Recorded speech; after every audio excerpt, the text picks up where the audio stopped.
Hello and welcome to Community Report. I am Dari Ito. When organizations create social impact initiatives, whether small or big, they aim to make a positive difference in communities through actions that enhance social well-being.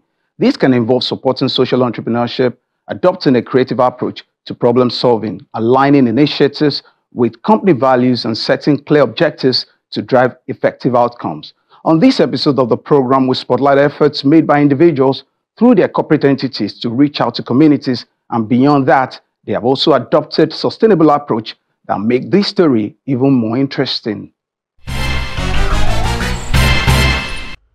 Kazikits designs and produces work gears, but our visit to their office in the Jew area of Lagos focuses on their social impact initiative. So we are into production of security uniforms, and of course we are involved in social activities, to help the community. The team transforms textile waste into functional and meaningful items for local communities.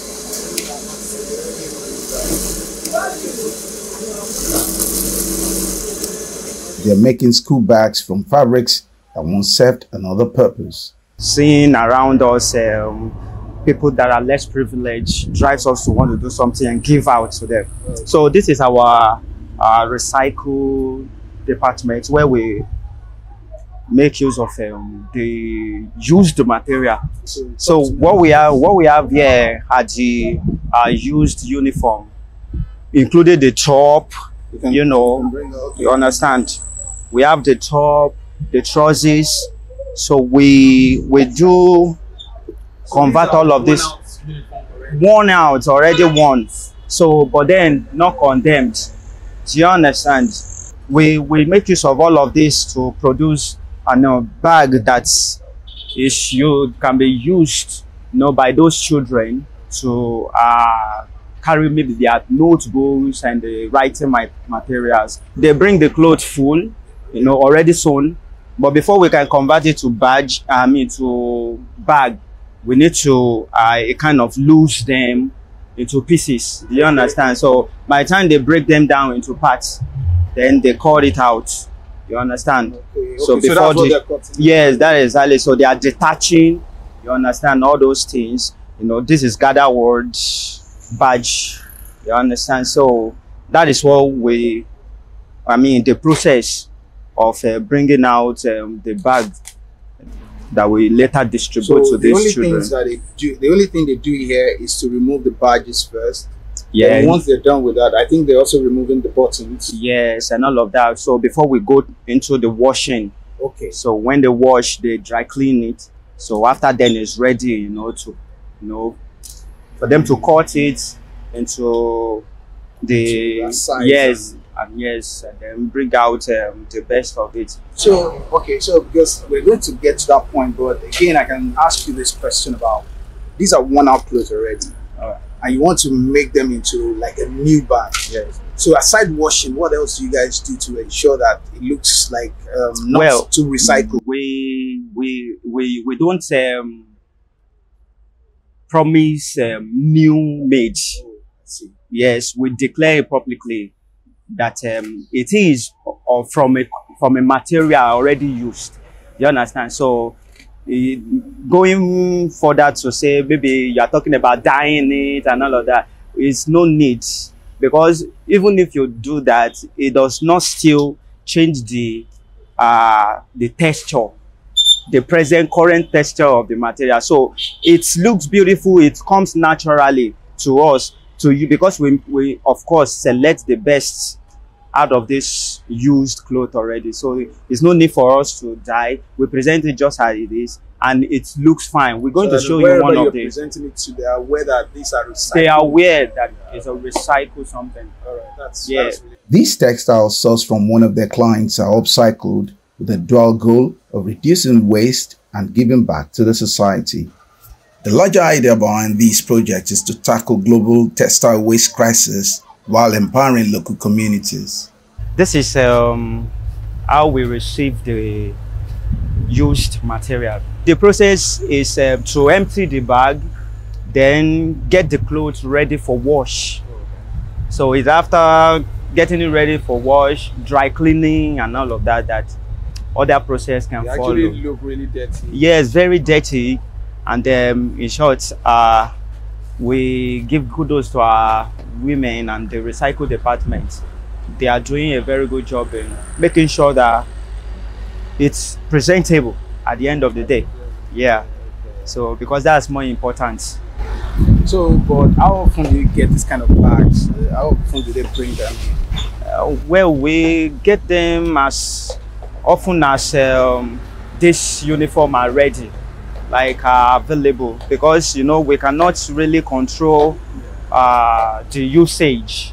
Absolutely. So it depends on the clients, gather word in particular, getting us this ready. So immediately they have it, in their store, they give us call. And of course, we also try to follow up on them, do you understand? So that we have this as fast as we can, so that the work can continue to, go on in a cycle. Chinedu, as he walks us through how they carefully select old or unwanted textiles, fabrics that would otherwise end up as waste.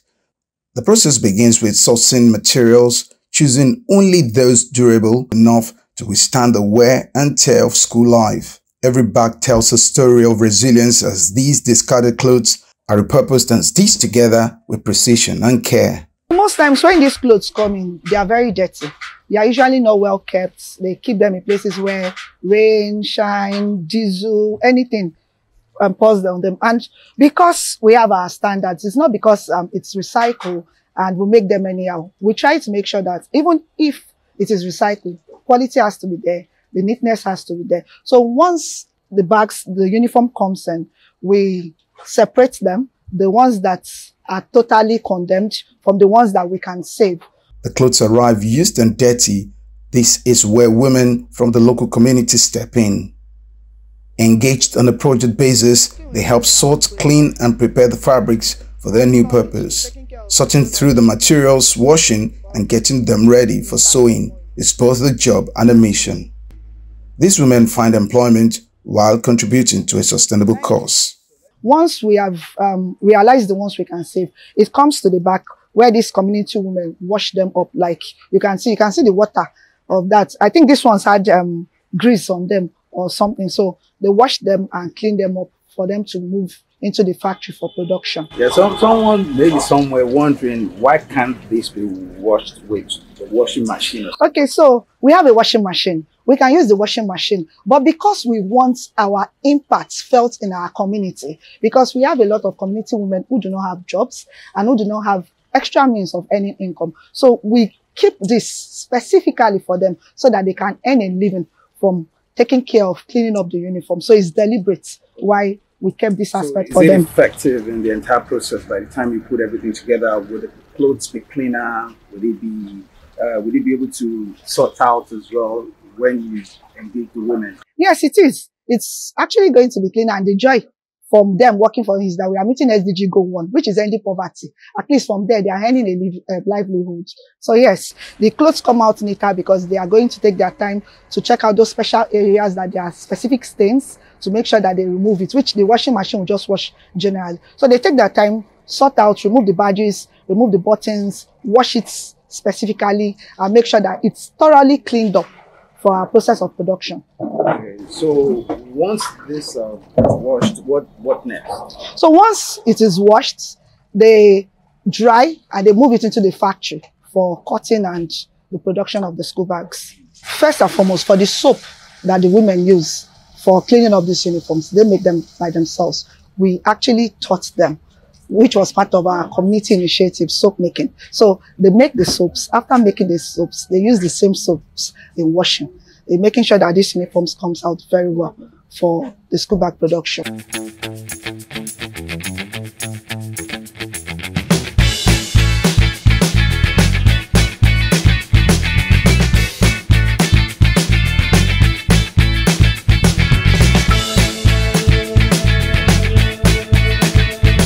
Play a key role in supporting initiatives like this, ensuring security and fostering collaboration for the betterment of the area. we thank God for this, our company in our community, that we can have him in our area. We do a lot of empowerment for our community. So many people, women that don't have job, so it's empowering them. And some people that do not learn work, so they are learning them how to sew, how to do okay, and a lot of artwork. So we thank God for them, and the Lord will be raising them up more and more. Okay, so when the uniforms have been cleaned up, it comes to the factory. Yeah, this is where the production of the school bags take place. They start to feed the tailors, like you can see what he's doing. Okay, so this is the initial place. After from there, when they've cut it, they feed. Let's see. Like you can see, this is a trouser. This is used to be a trouser worn by a security guard. So this is where it comes to. So from here, it now draws out his pattern for the particular kind of bag that he wants to create, because we have different types of school bags we create. So he's trying to set it for cutting so that he can feed his tailors. So he brings out his patterns, because like I mentioned earlier, that even though it is recycled waste, we try to make sure that the standards are met. So he's mapping out his patterns to cut out for the production of the school bags. So the specific school bag size and type? Yes. For this particular production, this is the type of school bag. Can you pass this? This is the kind of school bag. So that's why he has his patterns for it. This was a trouser like this. So this is it. So we make use of trousers, we make use of shirts, we make use of jackets. So would you be able to cut a shirt into this particular type? Oh, this is a shirt. Sorry, excuse me. This is a shirt. So once he cuts out the patterns, the shirt, he moves it for the printing, and it comes here. This is what he's doing now. He's trying to brand the name of the company that donated the uniforms on the back. So once he cuts, like he's doing now, it fits him for him to put the logo on it, like he's doing now. This is printed on the bags? Yes, it's printed on the bags to show the company that used to wear that uniform, like this particular uniform. Is that what you do usually, or this is just for a particular company? If the company requests that they want their name shown, since they donated the uniforms, yes. But if you don't request for it, we leave it to you. We either put our names or make it plain. But sometimes you may source for your materials from other places other than the regular places like Gather World. So what do you do in that case? Okay, so because originally we make security uniforms, it is because of trying to save our climate and meeting SDG goals. Like saving the planet is SDG goal 13, which is the climate action. We spoke to the companies we work for, the security companies, and told them that they should bring back their uniforms. In doing that, we are meeting some SDG goals, which we told them 13, climate action, 17, partnership for the goals, which is what they are interested in. And also realizing that by contributing their uniforms to us, they are empowering the local community women, because these women come to work on it. So most times, it's not just Gather World, other security companies too donate their uniforms to us. Now you have to specifically request for us to brand your name on it. But if you don't, we won't. Gather World specifically requested that they wanted their names on it, and that's why we are printing on it. So once the names are imprinted on the materials, what happens next? Now once they are done printing, they feed the tailors.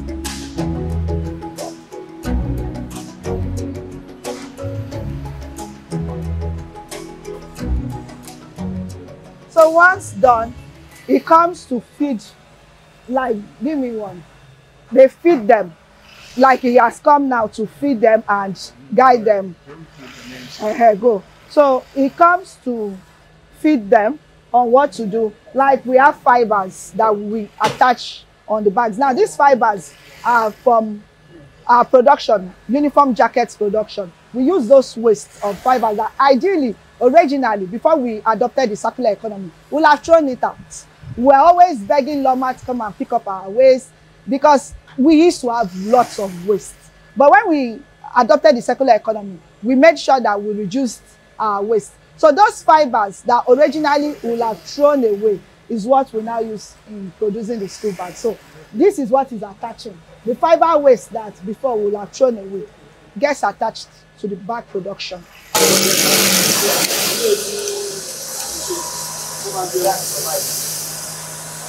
So they are joining. You see that we also have foams that will have ideally trashed after producing boots, because we make security boots too. So these are items that before we used to trash. These are the zips. But now these ones are not waste because we need it to be quality. We had to get new zips. So for this bag production, the only things that are not recycled are zips. But every other thing are recycled. So the zips won't be worn out so easy. Yes, that's why I said that even at that, okay, the zips and the belts. That's why I said even at that, we make sure that we do these bags with love and maintain quality.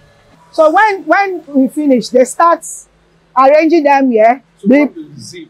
This is it. I thought that's what he's doing there. Yes.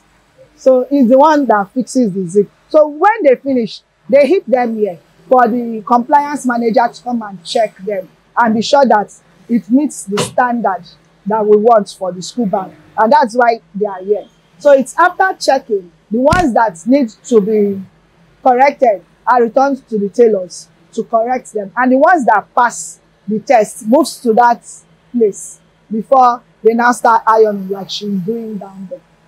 So when it has been completed there, that it meets the check, it comes to her, who now makes sure that she removes the threads and irons it. Then she will package it.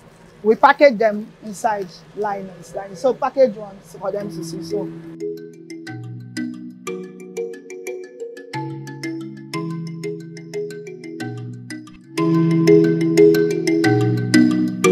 globally, 92 million tons of textile waste are generated each year.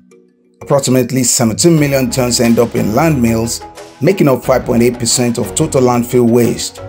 The environmental impact extends far beyond landfills. Textile production also accounts for around 20% of global clean water pollution, with harmful practices like dyeing and finishing being major contributors. In 2023, I came across a program called Oxfam in EDC, where they were talking about how to make your business sustainable. And I decided to apply. When I got to Oxfam, I discovered that they were teaching about how your business can be sustainable and how to reduce waste. I remember that when the consultants came to Kazikit and they asked me what I do with my waste. And it was a question I've never had. And I was like, dirty, what do they do with dirty? We trash them. We get the Loma to come and trash them. And he said, you know, with your fibers that you can do throw pillows, you can do a lot of items. And I said, no, I don't want to work with my waste. I don't want anything to do with my waste. And he said, no, madam, this can generate more funds for the business. This can be used to create impacts. And I was like, oh, wow, this sounds interesting. When I got to the program, they brought some consultants to us and they found out that we were generating so much waste. We used to have heaps of waste here. In days, we'll be looking for Loma to come and trash our waste. But after that program, we decided that, okay, at Kazikit, we were no longer going to operate a linear economy, but a circular economy whereby we produce uniforms, we still work with our off-cost waste, and also when the uniforms has gone to the clients and they've finished their life cycle, that is, the uniforms are no more in use, you can still bring them back to us. So we spoke to our clients about it, and we're very surprised that a lot of them were happy, saying they've always had issues with disposal of their waste. Most times they don't know what to do with their waste. They're either burning the uniforms and all. So that was what brought up the idea of, okay, bring back the waste to us. Now, when the waste came back to us, we didn't know what to do with them.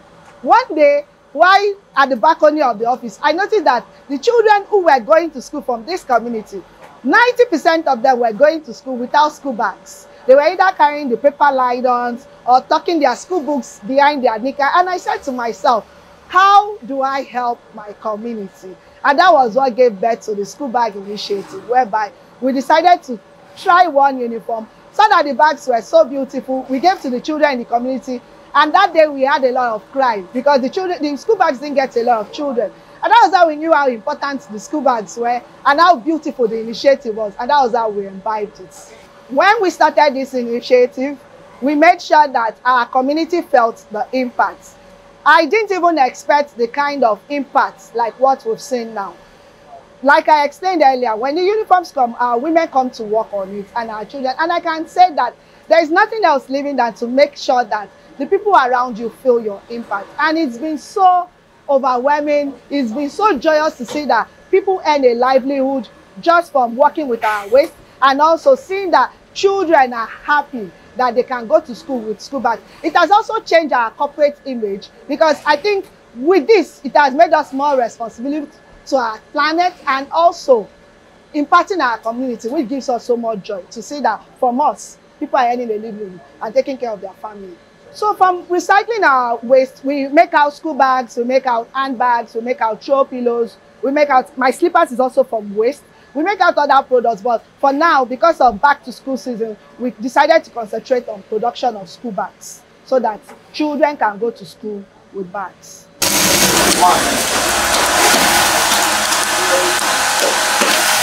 The sides come together first, then the base is added, with special attention given to reinforcing the seams for durability. These bags are made to last, representing resilience not just in their construction, but in the spirit behind their creation. For 2024, we said we wanted to give 3,000 children school bags, and I can say that we have met 2,500. By the end of December, we will meet 3,000. But for 2025, we will be taking it to another level. We want it to be an annual event where every back to school season, children have school bags, and we are raising the tide higher for us that by 2025, we should be able to give 10,000 children school bags. And that means we need more organizations who make use of workwear, uniforms to partner with us, bring their textile waste to us so that we can make more children to have school bags. Imagine having 10,000 children have school bags in 2025. So it's actually a big one for us. We have the capacity. For this 2,000 school bag, we started the production of the school bag last week. And as at now, we've gotten 1,800. We have just 200 left. So it didn't take us up to 2 weeks to build 2,000 school bags. So for 10,000, I don't think it's going to be an issue for us. We have the capacity. And that's why we raised it to 10,000 for 2025.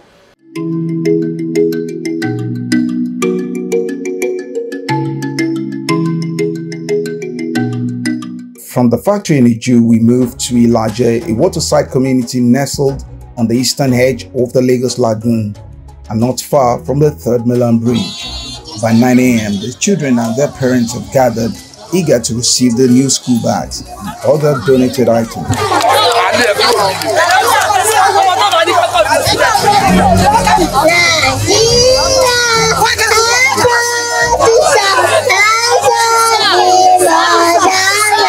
Today we are giving back to the community, and we chose the Ilaje community because we understand that the reason why we actually are alive is not just to make money, but to create impact. We got uniforms donated to us at Kazi Kit, and we upcycled them into school bags. And we've come today to donate those school bags and educational materials to the children in the Ilaje community. For this project, we had 2,000 school bags. The first 500 was given to Glow Foundation. We donated the school bags to the children in Ibeju, Lekki community. Today, we brought 1,000 to Ilaje community, and that's why we are here today, to show them love, to share about 1,000 school bags, educational materials, books, pencils, erasers, a lot of goodies to eat and to drink. Calm down now. Madam, calm down, calm down.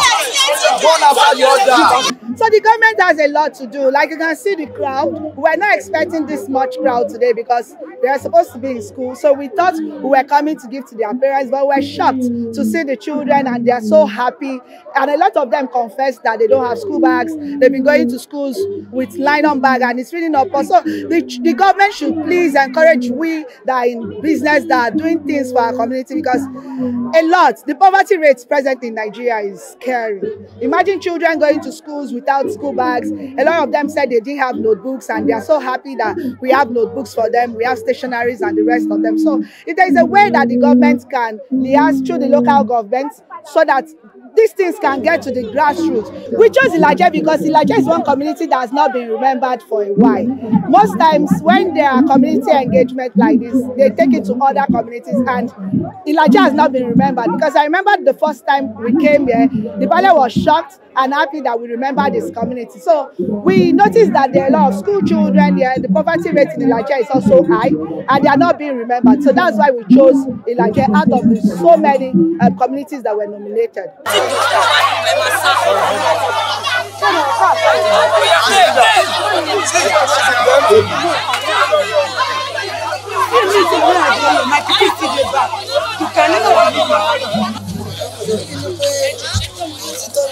The Ilaje community faces significant socio-economic challenges. Many of the schools are overcrowded and under-resourced, which impacts the quality of education. Infrastructure is lacking, roads are in poor condition, and access to clean water and reliable electricity remains limited. For many residents, livelihood depends on informal jobs like fishing and small-scale trading. Economic opportunities are scarce, and essential services such as housing, healthcare, and education are often in poor state. These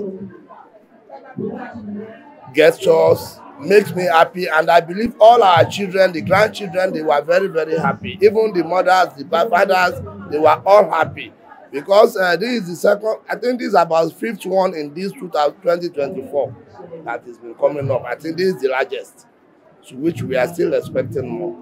So I appreciate it and I thank them. I thank God for them. Go. As these children proudly show off their new bags, this gesture is a reminder that even in the most challenging circumstances, communities can come together and find creative ways to build a better future.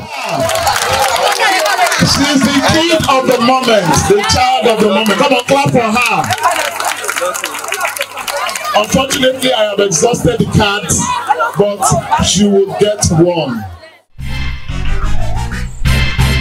And that's our show for today, everyone. If you miss any part of it, you can watch it on our YouTube channel. You can also follow the conversation on our social media platforms displayed on the screen.